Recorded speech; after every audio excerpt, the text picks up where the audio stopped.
Welcome all in my channel MBBS on tips. तो आज हम स्टार्ट कर रहे हैं कार्डियक साइकिल।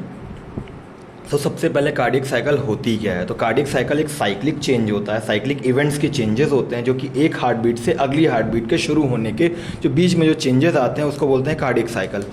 तो अब होता है कार्डियक साइकिल शुरू कैसे होते हैं? तो कार्डियक साइकिल एक सेल्फ एक्शन पोटेंशियल जनरेट होता है नोडल टिश्यू में, जिसकी वजह से इम्पल्स मतलब डिपोलराइजेशन होगा। डिपोलराइजेशन की वजह से कार्डियक साइकिल इनिशिएट होती है। तो अपनी बॉडी में स्पेशल अरेंजमेंट होता है कंडक्टिंग सिस्टम का। जैसे एट्रियल से वेंट्रिकल की तरफ अगर जाते हैं तो SA node, AV node, Purkinje fibre bundle of his type से आता है, तो कुछ डिले हो जाता है कंडक्टिंग सिस्टम की वजह से। तो जो एट्रिया होता है वो प्राइमर पंप की तरह काम करता है वेंट्रिकल्स के लिए।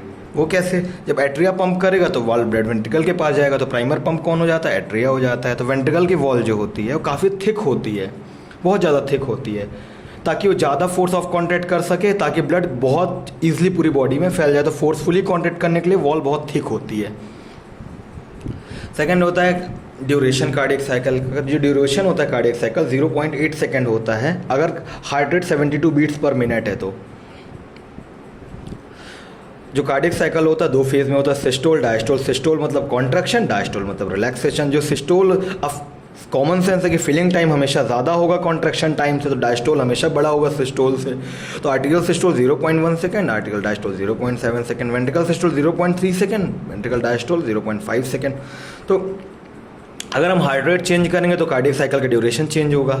ड्यूरेशन चेंज होगा, सबसे ज़्यादा इफेक्ट करेगा डायस्टोलिक वाला पार्ट, वो ज़्यादा इफेक्ट कर जाएगा। अब आता है फेसेस।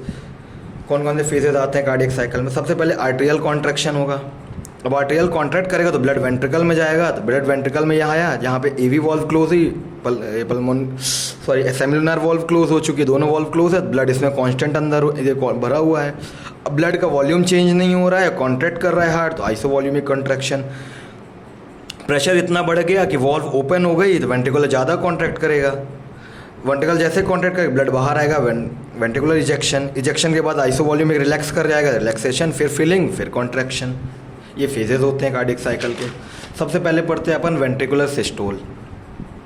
अब वेंट्रिकल सिस्टोल में वेंट्रिकुलर कॉन्ट्रैक्ट कराना है अब अपन को। तो होता क्या है कि सपोज करते हैं कि ये एक हार्ट है अपना, 4 चैम्बर, इसमें आर्टरी या वेंट्रिकल, यहाँ पे ब्लड रिस्पेक्टिव ब्लड कहीं से आ चुका है, ब्लड इसमें भरा हुआ है। AV वॉल्व क्लोज कर दिया अपन ने, सेमिलुनर वॉल्व क्लोज कर दिया, तो वॉल्यूम सेम हो चुका ब्लड का, आइसोवॉल्यूमिक हो गया। अब कॉन्ट्रैक्ट करेगा धीरे धीरे। हम AV वॉल्व यहाँ पे क्लोज किए तो पहला हार्ट साउंड हमें सुनाई दिया। अब AV वॉल्व जैसे ही हमने क्लोज कर दिया, वेंट्रिकल कॉन्ट्रैक्शन स्टार्ट होगा। वेंट्रिकल कॉन्ट्रैक्शन की वजह से ग्रेजुअली प्रेशर बढ़ेगा। प्रेशर बढ़ते बढ़ते कुछ सेकंड ले लेगा कि इतना सफिशिएंट प्रेशर जनरेट हो जाएगा ताकि सेमिलुनर वॉल्व को धक्का दे पाए। तो जैसे ही सफिशिएंट प्रेशर जनरेट होगा तो कॉन्ट्रैक्शन होने स्टार्ट हो जाएगा, लेकिन इसमें एम्पिटिंग नहीं होती है, सिर्फ प्रेशर जनरेटिंग फेज होता है आइसोवॉल्यूमिक कॉन्ट्रैक्शन।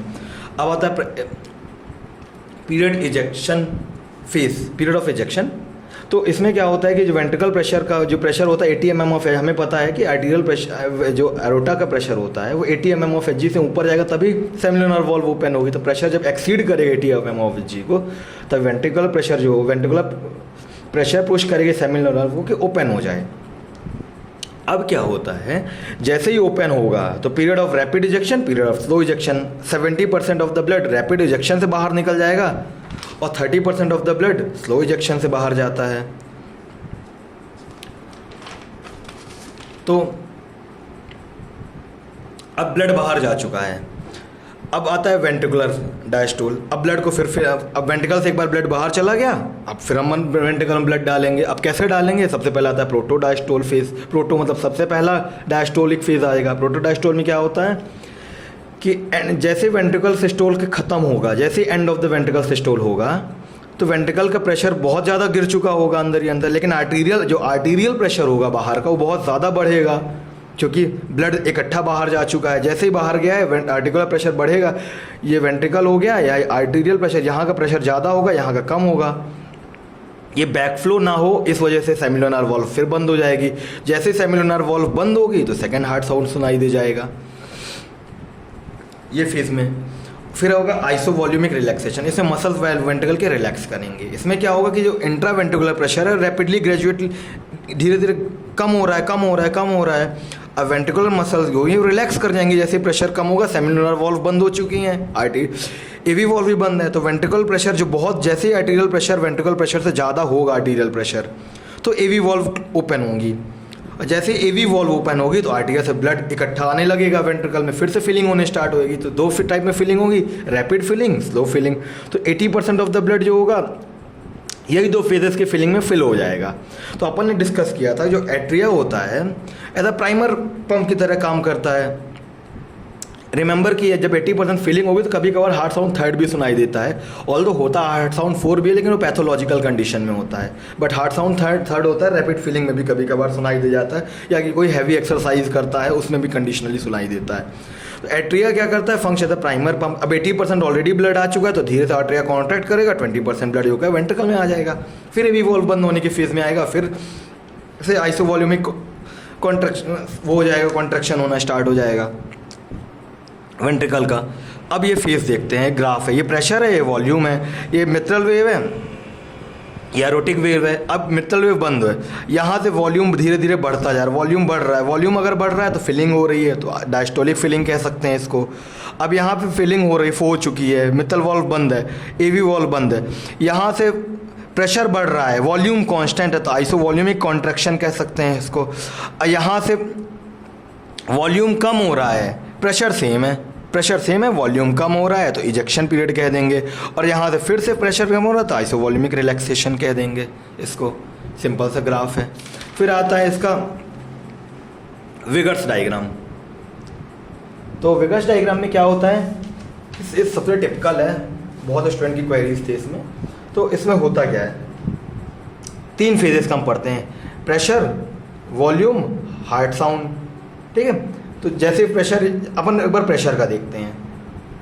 तो सबसे पहले क्या होता है कि ये जो ऑरेंज वाला है वेंट्रिकुलर प्रेशर है, पहले प्रेशर कम था, यहाँ से देखो आइसोवॉल्यूमिक कॉन्ट्रैक्शन में प्रेशर बढ़ता जा रहा है, जैसे ही 80 के पास पहुँचा तो जो अभी तक ये तो क्लोज थी एरोटिक वॉल्व, ये ओपन हुई, जैसे ही ओपन हुई यहाँ से तो इजेक्शन हो गया, ये फिर जैसे इंटरवेंट्रिकुलर प्रेशर ड्रॉप हुआ, फिर जाके एरोटिक वॉल्व क्लोज हुआ, ड्रॉप होते होते इतना ड्रॉप हो गया या फिलिंग होना स्टार्ट हो गया। अब यहाँ से फिलिंग होगी, फिर वही फेज आ गया। यही आर्टीरियल की बात कर रहे हैं, यहाँ पे मित्रल वेव बंद है, यहाँ पे ओपन, जब ओपन हो जाएगी तो फिलिंग हो जाएगा, फिर कॉन्टिन्यूस फेज आएगा। अब आते हैं वॉल्यूम की बात करते हैं।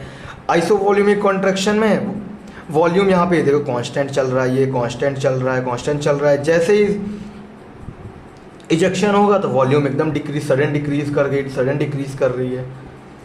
फिर से जैसे ही प्रेशर क्या कहते हैं फिलिंग होगी, डायस्टोलिक फेज आएगा, फिर वॉल्यूम बढ़ने लगी, यहाँ से फिर कम हो गई, फिर वही फेज आ गया। हार्ट साउंड के रिस्पेक्ट में बात करते हैं तो सब जैसे मित्रल वेव क्लोज होगी, हार्ट साउंड सुनाई दिया, ये सुनाई दिया, यहाँ पे एवी वॉल्व क्लोज है तो ये सुनाई दिया, यहाँ एरोटिक वॉल्व क्लोज हुई तो ये सुनाई दे गया। सिमिलरली ये हो गया vigour diagram. So that's all for today. Cardiac cycle is over. It's very easy topic.